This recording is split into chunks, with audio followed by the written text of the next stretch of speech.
আজকে আমার আলোচনার বিষয় চুল পড়ার কারণ এবং নতুন চুল গজানোর উপায়। দেশের এবং প্রবাসের ভাই বোনদের প্রতি সালাম।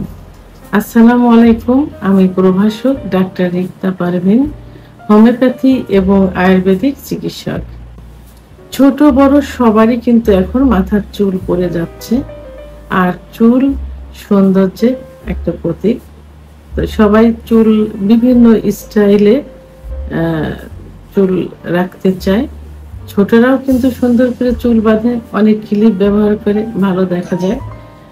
এখন নতুন বাচ্চা যখন নিউবর্ন অর্থাৎ নতুন বাচ্চা জন্মানোর পরে অনেকে চুল কাটে না, চুল রেখে দেয়, দেখতে ভালো লাগে।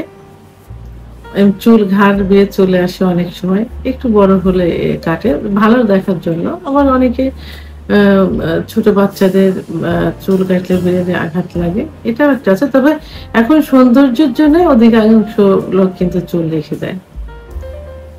আর চুল পড়াটা যেটা অরিজিনাল যে চুল পড়ে সেটা এখন ছোট বড় উভয়েরই কিন্তু পড়ছে। এর চুল পড়ার পিছনে কিছু কারণ আছে, অনেক কারণই রয়ে গেছে। প্রধান যে কারণগুলো সে হলো মাথায় যদি অতিরিক্ত পরিমাণে খুশকি হয়, সবসময় স্যাঁতসেঁতে থাকে চুলের গোড়া, চুল পড়ে যায় এবং টাইট করে অতিরিক্ত, যেখানে 2 প্যাচ দিতে হবে গার্ডার বা রাবারে, সেখানে যে 3টা প্যাচ দেয় তখন কিন্তু অতিরিক্ত টাইট হয়ে যায়। এবং দীর্ঘ সময় যদি এভাবে চুল বেঁধে রাখে তাহলে কি হবে, চুল কিন্তু পড়ে যাবে, গোড়ার থেকে নরম হয়ে যাবে, টান টান হয়ে যাবে, চুল পড়ে যাবে। হ্যাঁ, এবং হরমোনাল ইমব্যালেন্সের কারণেও কিন্তু পুরুষ মহিলা উভয়ের চুল পড়ে যায়। মহিলারা বার্থ কন্ট্রোল ট্যাবলেট খাওয়ার কারণে হরমোনাল ইমব্যালেন্স হয়। আবার মহিলাদের যখন T3, T4, TSH এর মাত্রা কম বেশি হয়ে যায় তখনও চুল পড়ে যায়। আবার পুরুষের টেস্টোস্টেরন কমে গেলে চুল পড়ে যায়। হরমোনের যেটা সেক্স যে হরমোন, এটা কমে গেলে চুল পড়ে যায়। যদি সঠিকভাবে ঘুম না হয়, সঠিক ঘুমানোর সময় কিছু হরমোন নিঃসৃত হয়, সেই ঘুমটা যদি পরিমাণ মতো না হয় তখন সেই হরমোন নিঃসৃত হতে বাধাগ্রস্ত হয়, তখন কিন্তু চুল পড়ে যায়।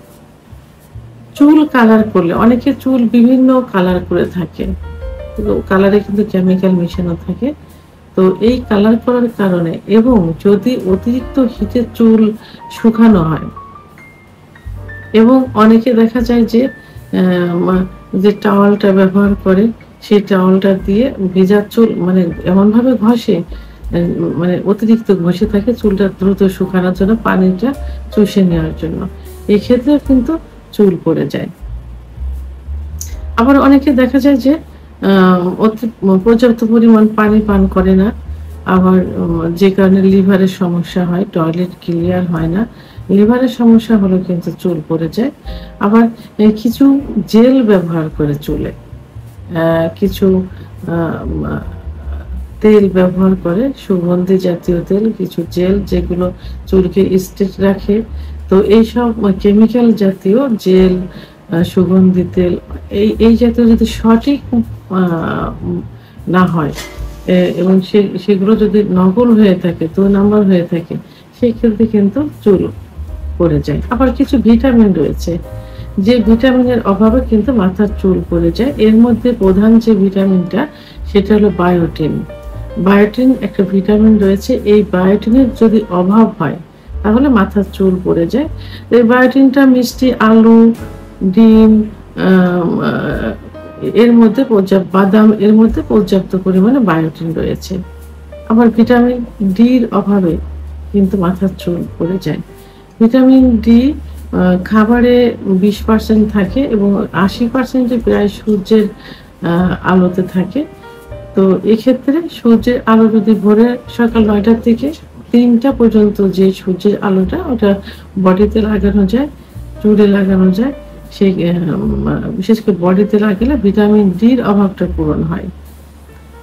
জিঙ্ক, সমস্ত জিঙ্ক ভিটামিন সমস্ত বীজেই কিন্তু জিঙ্ক থাকে। যেমন কুমড়ার বীজ, শিমের বীজ, এগুলোতে জিঙ্ক থাকে। আবার মাশরুম এবং সামুদ্রিক মাছেও জিঙ্ক থাকে। ভিটামিন এ, সবাই কম বেশি কিন্তু জানে যে ভিটামিন ই চুল পড়তে বাধাগ্রস্ত করে, বাধা দেয় এবং নতুন চুল গজাতে সাহায্য করে থাকে। তো ভিটামিন ইর অভাব যাদের বডিতে রয়েছে তাদেরও কিন্তু চুল পড়ে যায়। কাঠবাদাম, লাল মরিচ, সূর্যমুখী ইত্যাদিতে পর্যাপ্ত পরিমাণে ভিটামিন ই রয়েছে। আয়রনের অভাব হলেও কিন্তু চুল পড়ে যায়। চকলেট, বিশেষ করে যে কালো চকলেট গুলো আছে, ওই কালো চকলেট কিন্তু আয়রন থাকে পর্যাপ্ত পরিমাণ। আর ডাল এই জাতীয় খাবারে, ডালিম এই জাতীয় খাবারে আয়রন থাকে। তো এখন চুল যে পড়ে যাওয়া, যে কারণগুলোর কারণে চুলটা পড়ে যাচ্ছে, এই কারণগুলো থেকে দূরে থাকতে হবে, পরিহার করতে হবে, সঠিকভাবে ঘুমাতে হবে, পানি পান করতে হবে, খুশকি না হয় ড্যান্ড্রফ, খুশকি সে জাতীয় কিছু শ্যাম্পু আছে, চুল সবসময় পরিষ্কার রাখতে হবে। বিশেষ করে কালার করার সময় খেয়াল রাখতে হবে। আর বেশি হিটে চুল করা যাবে না, মাথা বেশি ঘষা যাবে না ওই টাওয়াল দিয়ে চুল শুকানোর জন্য। এই দিক দিয়ে, বাহ্যিক দিক দিয়ে এইগুলো খেয়াল রাখতে হবে। এবং হরমোনাল ইমব্যালেন্স থাকলে অবশ্যই ডাক্তারের শরণাপন্ন হতে হবে। আর যে ভিটামিনগুলো বললাম, সেই ভিটামিন কোন খাবার থেকে আসে সেই খাবারগুলো আমি বলে দিয়েছি, বাট আপনারাও সেগুলো ম্যানেজ করে খাওয়ার চেষ্টা করবেন। এখন আমি ঘরোয়া পদ্ধতিতে মাত্র 2টা রেমেডি বলবো, উপাদান বলবো, ন্যাচারাল উপাদান, যেটা ব্যবহার করলে নতুন চুল গজাবে, অর্থাৎ চুল পড়া বন্ধ করবে এবং নতুন চুল গজাবে। এর মধ্যে ন্যাচারাল যে উপাদান সেটি হলো আমলকি, ভিটামিন সি, যেটা আমলকি যে ফলগুলো আপনারা কম বেশি সবাই চেনেন।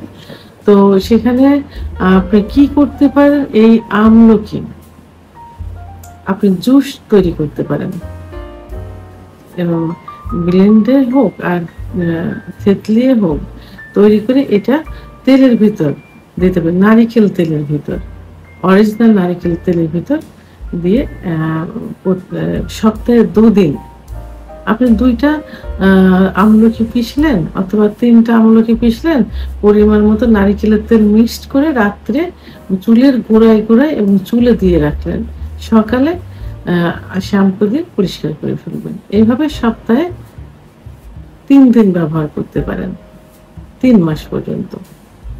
আর একটা যেটা বলবো সেটা হলো পেঁয়াজ। পেঁয়াজ সবাই কম বেশি চেনেন, আমরা রান্নার কাজে ব্যবহার করে থাকি। এই পেঁয়াজ রস করে চুলের গোড়ায় গোড়ায় দিয়ে 20 থেকে 30 মিনিট রাখতে হবে। এভাবে যদি নিয়মিত সপ্তাহে 2-3 দিন ব্যবহার করা যায়, সপ্তাহে 2-3 দিন, 3 দিন ব্যবহার করলেন, যেদিন আমলকি ব্যবহার করলেন তারপরের দিন আপনি পেঁয়াজের রসটা ব্যবহার করলেন। এই পেঁয়াজের রসটা 20-30 মিনিট মাথায় রেখে আপনি গোসল করে ফেলবেন। শ্যাম্পু করতে পারেন, নর্মালও রাখতে পারেন, একটু গন্ধ গন্ধ ভাব হবে যেন শ্যাম্পু করে ফেলতে পারেন। তো এটা যদি 3 মাস করা যায় তাহলে আপনার নতুন চুল পড়া বন্ধ করবে, নতুন চুল গজাবে। তো ভিডিওটি সম্পর্কে যদি কোনো মতামত থেকে থাকে অবশ্যই কমেন্টসের মাধ্যমে জানাবেন। আর ভিডিওটি ভালো লাগলে লাইক, কমেন্ট, সাবস্ক্রাইব করে আমার সঙ্গে থাকুন। আল্লাহ হাফেজ।